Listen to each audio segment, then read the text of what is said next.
Just the concept of the US defaulting, as I climb into my high still feel like a bit of a hobbit. It's unheard of. It is unheard of. It's unimaginable, and it would be incomprehensible if the politicians actually let that happen. I don't understand that some people talk about a temporary default for a few days or a few weeks would be no problem. I think financial markets would not react great. You're from Germany. Let's talk about the Eurozone quickly if I can and the impact on Asia. We've got the US situation there, Eurozone debt. Now everyone is discussing Chinese debt. I mean, what impact is there from the Eurozone? And basically, Germany is more or less saving the Eurozone right now, isn't it? Well, I think the impact from the Eurozone crisis on markets in China is mostly as a source of volatility. I personally don't believe this will be another financial market crisis like 2008 in the US, because the politicians in Europe have proven the ability and willingness to deal with the liquidity crisis. But as a source of volatility, this will not go away because the solvency aspects will not be under control for another 5, 6, 7 years.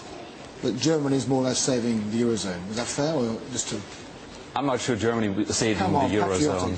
I'm not sure that's really fair. Germany just has a larger share in the bailout, probably. But the point is that Europe is a two-sided story right now. There's a problem in the periphery, clearly. But if you look at the economics in the core, Germany, Holland, France also, Belgium, Austria, very strong growth. So I think sometimes that picture gets clouded by the periphery. You've got a presentation today. It's in my hand, part of it. First of all, is the US facing a soft patch or a deeper slowdown? We've got jobs out on Friday, discuss that in a second. Will Asia growth slow more than expected on rates tightening, China overnight? Again, two big questions, really. We'll squeeze in the US before we go to China. US jobs on Friday, big figure, expected 100,000 to be added, 9.1% unemployment rate. What is your answer to that question when you present today to your clients? It's clearly a soft patch, because I'm a little more optimistic for Friday, but we've had a number of temporary factors hitting the U.S. economy, but the underlying drivers of the recovery is a very strong business sector that's very productive, it's very profitable, and profit growth has always led to employment growth, and I still look at that relationship for the next 6 to 12 months to bring up employment growth at least back to where it was at the beginning of the year, and then eventually even higher as we go into 2012. Now, on the China story, slowdown in China could be severe. Your word, not mine. Well, I think the rate hike yesterday once again pushed us a little further in that direction. I think it is almost fair to say that China starts to run out of policy measures. We already have seen probably the end of reserve rate requirement hikes because we're so tight now, money market liquidity is impacted.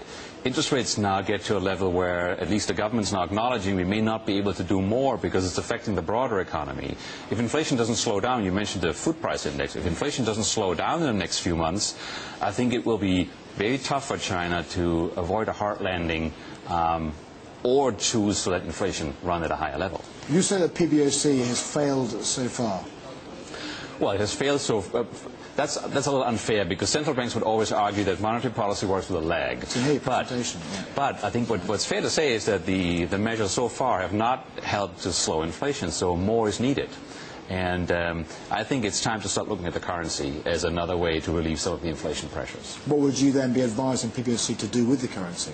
Better depreciate at a faster rate. I mean, that would not only solve some of the inflation problems, but also some of the political problems. I think now that interest rates are getting to a level that they're considered to be too high, reserve requirements are, I think, out of the picture. Currency is the next likely move. Are you more bearish on China than others in your industry, or If I look at my growth forecasts, I'm probably on consensus. I don't think I'm significantly more bearish. But in our firm at PineBridge Investments, the theme right now is that we like developed markets more than emerging markets, exactly as a result of the interest rate increases that you've mentioned, not just in China, but India and Korea as well. Markus Schomer, Chief Economist from PineBridge, many thanks indeed for coming in this morning and talking about everything, really, the US, Eurozone, and indeed China. What he can do to squeeze into 4 minutes, again, a man with knowledge.